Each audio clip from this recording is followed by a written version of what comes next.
14 miles an hour. The pressure was 30.01 inches and rising. At Kenosha, it was partly sunny, and it was 77. In Racine, it was cloudy, and 72. At Waukesha, it was cloudy, and 75. In West Bend, it was partly sunny. The temperature was 77.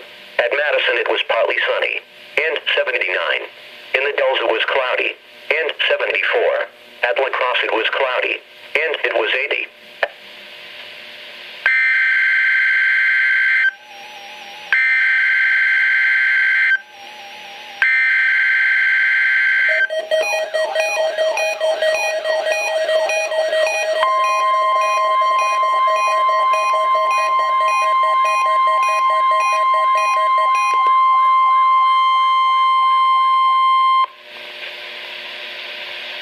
This is a weekly test of the NOAA Weather Radio Warning Device.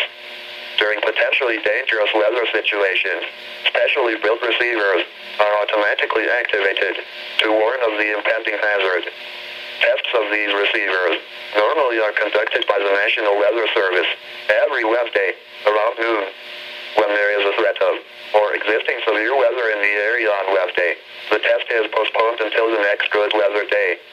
The warning alarm transmitted over this and other NOAA radio stations in southern Wisconsin will normally be activated for watches and warnings that affect the following Wisconsin counties: Richland, Vernon, Adams, Juneau, Marquette, Waushara, Winnebago, Calumet, Manitowoc, Sauk, Columbia, Green Lake, Fond du Lac, Sheboygan, Dodge, Washington, Ozaukee, Iowa, Dane, Jefferson, Waukesha, Milwaukee, Lafayette, Greene, Rock, Walworth, Racine, and Kenosha, and the following Illinois counties: Stevenson, Boone, Winnebago, McHenry, and Lake, and all adjacent coastal waters of Lake Michigan.